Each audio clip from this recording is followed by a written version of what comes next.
Hey, what's up everybody? Welcome to today's video. So today I want to go through this Packers salary cap situation because lots of you guys have been asking for a little bit of more of an in-depth breakdown on basically the position the Packers are in right now, because I think right now everyone pretty much knows that the Packers aren't in the best situation. We are in one of the worst salary cap situations currently in the NFL.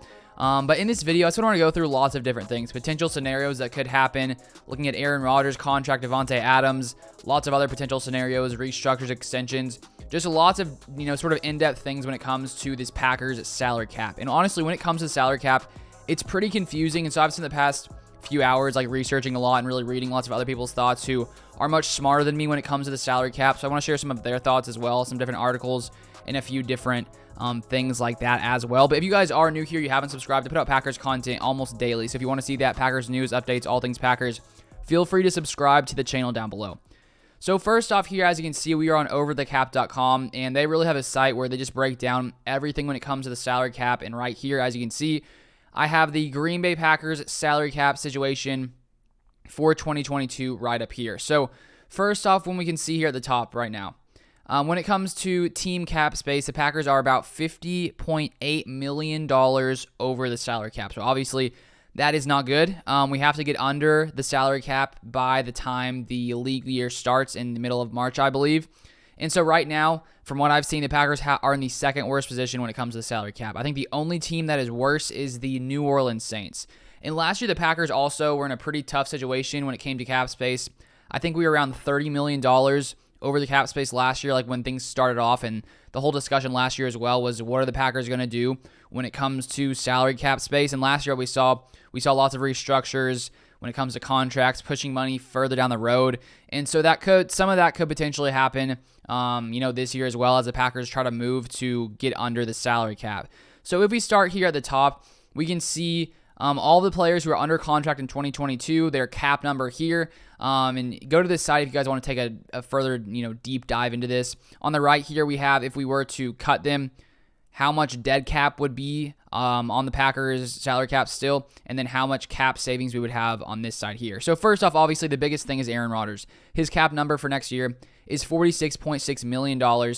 And right now, the big discussion right now, I think that the biggest thing that has to happen is what is going to happen with Aaron Rodgers. Obviously, we don't know if he's going to be back. We don't know if he's going to retire. We don't know if he's going to be traded. And so he said in the past week or so on the Pat McAfee show, he plans to have his decision in, by the time free agency is over, likely closer to the end of February. So hopefully we'll see what his decision is there, because the thing is with this, until I feel like we know what is going to happen with Aaron Rodgers, until the Packers know what his decision is going to be, then I really think they can't make any other, drastic moves, because Aaron Rodgers, with him, being one of the bigger contracts, whatever happens there is really greatly going to affect this Packers team. Not only, when it comes to play on the field, potential changes on this team, also when it comes to salary cap and sort of the savings we'll have with or without him. So before I go into the rest of these things here, all these different players who are under contract, you can see lots of them here. I'll also go into free agents in a minute.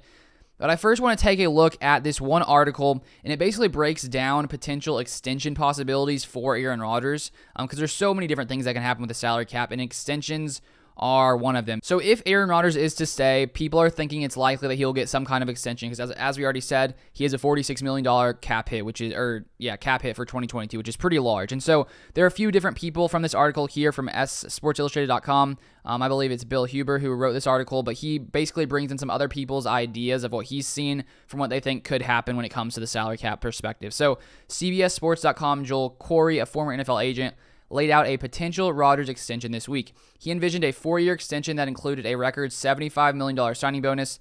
That would mean $75 million split over 5 seasons, 2022 in the 4-year extension through the 2026 season, for accounting purposes, or $15 million per season. If Rodgers took a 2022 base salary of about $1.47 million, it would lower Rodgers' cap number for the upcoming season by exactly $10 million. So one person potentially envisions, if he does stay, the Packers will maybe have to do an extension, and doing that could potentially save the Packers around $10 million on this season if he stays here in Green Bay. So I think that if he does come back, hopefully his cap hit will be a little bit lower. The question is, will he just come back for a year, or will the Packers renegotiate the contract, do an extension? that's one of the potential scenarios that someone sees happening. Another one we have, another option which Corey discussed via DM, would be to use less of a signing bonus but hefty start of league year roster bonuses. A 4-year extension with a $25 million signing bonus would mean a proration of $5 million per season. Following Corey's lead, if Rodgers took a 2022 base salary of about $1.47 million, it would lower his cap number the upcoming season by exactly $20 million. So all I'm basically taking away from this is there is a potential scenario, if Rodgers returns, for the Packers to do some kind of extension, potentially save $10 million, potentially save $20 million on the cap this year based on whichever, formula they use. So I think it's just important to sort of see what could potentially happen, what is possible. Doesn't mean one of these things will happen, but it is a potential option. Another one we have, the Packers could make up the money and get to Corey's $75 million number with $25 million roster bonuses at the start of the league year in 2023 and 2024. The Packers could pay those and take advantage of expected sharp increases in the salary cap, or they could turn those roster bonuses into signing bonuses as they come due, which would allow that money to be spread out over the final years of the contract for cap purposes. Then here is the final scenario they see right here. Finally, Rodgers could take less money to help his pursuit of an elusive second Super Bowl win. As Corey noted, that's what Drew Brees did toward the end of his career. This would be the ideal scenario from team's perspective. Obviously, the Rodgers has never given the team that much, if any, of a discount. Comparatively, Tom Brady played under below-market contracts for years. His 2-year deal with the Tampa Bay Buccaneers is worth $50 million or $25 million per season. So, of course, there is a potential scenario if Rodgers does return that he takes a pay cut. When it comes to that, as I've said, Rodgers hasn't really taken a pay cut in the past. And when it comes to these players and the way that they perform, and with Rodgers being one of the best in the NFL, I don't think he needs to take a pay cut. I don't think you should look down on someone because they don't take a pay cut, because clearly, they've deserved what they've sort of earned in, when it comes to playing in the NFL. But clearly, if he would do that, it would definitely help the Packers. So that's another, I guess, possible scenario when it comes to Aaron Rodgers' contract. And then here is another, the final scenario. So we have, if he stays, the Packers could do that. They could, potentially save 10 or 20 million depending on how an extension would work if they did do an extension. The other scenario, if the Packers do trade Aaron Rodgers, as you can see right here, the Packers would save about $19.8 million against the salary cap. So if we trade Rodgers, we would likely get multiple first-round picks, potentially some more as well. We would save about $19.8 million. So the Packers would definitely get a lot in return. But as we have heard from Matt LaFleur and from some other sources, it seems that the Packers right now are all in on trying to get Aaron Rodgers back to Green Bay in 2021. And Aaron has talked about, a little bit in the past how the Packers, his relationship with the Packers and Brian Gutekunst has been a lot better, and that's not really an issue. So last year, the thing was his problem with the front office, how they communicated with him. But this year, it really just seems to be, what is his preference going to be? Will he decide to retire? Will he decide he wants to go try somewhere else? Or will he decide to come back to Green Bay and maybe finish his career in Green Bay? I think that's definitely a possible option, because he has mentioned in the past that would be something that, he would sort of like to potentially have happen. And then the final option for Rodgers, if he does decide to retire, I was doing a little bit of research to see sort of what happens to a player's contract, and honestly, it's a little confusing. But from what I was reading, it seems like the Packers, if he were to retire, would save around $19 million on the salary cap this next season. Don't quote me on that, but that was sort of what I picked up from what I was reading. If you guys have a more clear answer on that part, feel free to comment in the comments down below. But obviously, as I was saying, first off, the biggest thing is Aaron Rodgers. What is going to happen with him? Because from what happens with him will dictate sort of the rest of what the Packers will need to do when it comes to the salary cap situation. Now to go a little bit farther. Next off, if we take a look at the free agents right now. So the Packers are currently $50 million over the salary cap, and that's without signing any of these free agents. So clearly the Packers are in a pretty tough situation. The biggest one, of course, being Davante Adams. He is going to be a free agent.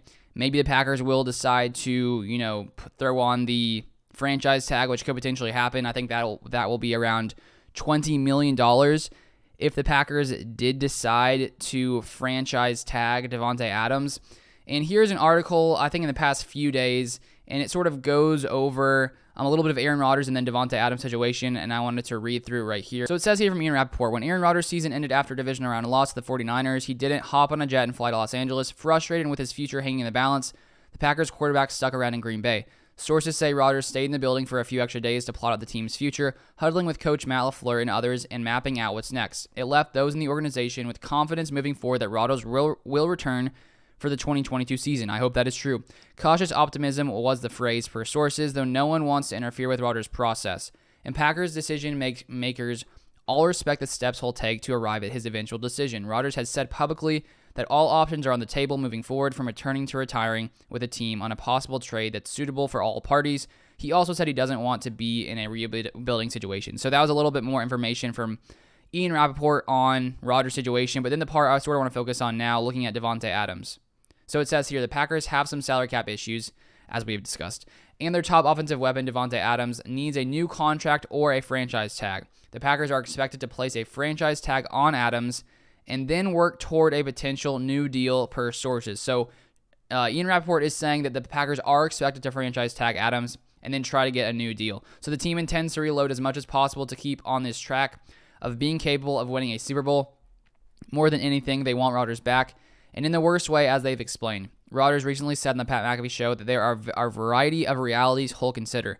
He said, I think some of the factors are the direction of the team and the organization and how I feel like I fit in the future, Rodgers told the show. Mentally, do I still have the passion, the competitiveness, the desire to keep playing? I think it's a feeling, and you just kind of know when the offseason has started.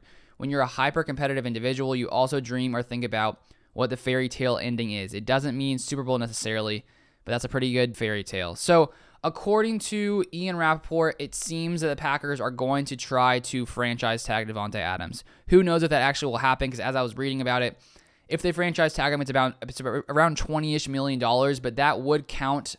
I'm pretty sure in all of it would count against the salary cap. I'm pretty sure. Don't quote me on that part as well, but that's sort of what I was picking up from basically what I was reading. If that were the case, that would mean the Packers would be another, $20 million over the cap, so they'd have to make some more moves to, get all the way under the salary cap. Maybe, though, if they franchise tag him, they can talk out an extension or figure out an extension. Maybe that could push money into future years. So we'll have to see what happens with Davante Adams there. I think Aaron Rodgers, Davante Adams, clearly the two biggest people to be watching. It was reported earlier in the past week that Davante is looking to make around $30 million per year. So he wants to be the highest paid wide receiver in the NFL, which honestly I understand considering just how good he has been. He has been playing as an elite wide receiver, as the number one wide receiver. And so we will see if the Packers decide to franchise tag him. There is also the potential of maybe tagging him and trading him, depending on what happens with Aaron Rodgers. There's just so many different things that could potentially happen, and I'm just sort of trying to go through lots of the scenarios that could happen here. So outside of those two guys, as I was saying, there are lots of free agents for the Packers. Kevin King, Robert Tonyan, Sullivan, Campbell, Devondre, I think being one of the bigger names, and he's going to probably cost a lot more money this next season. Considering he was an all-pro and just how good he looked, we had him for $2 million this past season, which was very, very cheap considering the Packers, were able to get him for, a big bargain, basically. Lucas Patrick, free agent, Dennis Kelly, Tyler Lancaster, punter, Corey Bojorquez, Rasul Douglas, another big one that I think the Packers will want to re-sign, hopefully, if they have enough money, because he played very, very well as well. And I'd say that, the biggest free agents, Devondre, Rasul Douglas, and then also we have lots of wide receivers are going to be free agents. MVS, unrestricted free agent. Alan Lazard, restricted free agent. And there's another one in here. Did I miss it? EQ, unrestricted free agent. So lots of different free agents. So we'll see, first off, what happens with Davante and Aaron. Then what happens when it comes to potential cuts, potential restructures. And if we look at a few different potential cuts that could happen that lots of people have talked about. First off, Zadarius Smith, who, if we were to release him, we would save $15.2 million in this next season, which is definitely a huge amount of savings for this Packers team. And I think just when you look at this past season, just how good the Packers were with Preston Smith and Rashawn Gary, considering how much the Packers would save by letting him go, it is something that could potentially make sense. Maybe it won't happen, but I think that that's one where it's like, okay, the Packers played really well without him, even though he's a beast. I'd love to see him stay here. They could save a lot of money there. Then Preston Smith, if we let him go, we will save $12.4 million, a dead cap hit of $7 million when it comes to Preston Smith. So with those two guys, my thinking on it is I feel like the Packers will release one of them. Maybe I'm wrong, because honestly last year it sort of seemed to me like maybe they would release Preston Smith because they would save like $8 million last year. They didn't do that, so maybe they'll keep both of them. Who knows what's going to happen, but personally, my prediction would be we lose one of them just because of how much money we'll save and just because of how good Rashawn Gary is. That's sort of my thinking on that part. Then we have, let's see, another one. Billy Turner, if we let him go, we'd save $3.3 million. Dean Lowry, if we let him go, we'd save $4 million. Mason Crosby, the question is, much longer is Mason going to stay here? Because he's getting up there in age. I love watching Mason Crosby. We would save 2.4 letting him go. Randall Cobb is a big one too. Of course, Rodgers wanting him to come into Green Bay this past season for him to stay. If we let him go, we would save $6.7 million, so a good amount of savings there. Those are sort of the biggest names and how much we would save from potentially letting those guys go. And then a couple more things to end it off. First off here, we have Ken Ingalls, who sort of goes over the Packers salary cap a lot on his Twitter. I believe he's an accountant, so he has a lot of information on this kind of stuff and very good insights. So here he says, the Packers have lots of options to get out of their salary cap issues for 2022. Example, add void years and restructure all available salary and roster bonuses on their 16 eligible veterans to create $96.2 million of cap for 2022 and no cuts. They won't do it, but the option exists. So I just find it interesting that if they were to do this, adding void years and restructuring all the contracts and bonuses, we actually would free up $96 million. So it sort of shows, even if the Packers don't do that, because if they did, they would probably be in a very, very bad situation in the future years, because it's basically just pushing everything to the future, and eventually you'll have to pay it. But just the fact that they could do that makes me wonder, you'd have to assume there's going to be at least a few contracts that they're able to restructure, move money around, add void years to create a lot more salary cap space. So at least that is an option, and it's not like the Packers are going to necessarily have to cut every single player, even though they could potentially, be cutting lots of players. That's definitely a potential scenario in this next season, but there are lots of options, restructures, cuts, so many things. Then here, a potential restructure. The Packers will likely restructure David Bakhtiari's contract again in 2022. They can create $9.3 million of space by converting all available salary and roster bonus and add 2 void years. Doing so increases his 2023 cap number to $28.6 million, with $26.8 million in dead cap franchise QB level. So the Packers could restructure his contract and save $9 million this next season, but it would push things further down the road. So that's sort of a big overview of everything the Packers could do, sort of their situation right now. Clearly, it's not the best situation. It comes down, I think, first off to Aaron Rodgers, as I've said multiple times.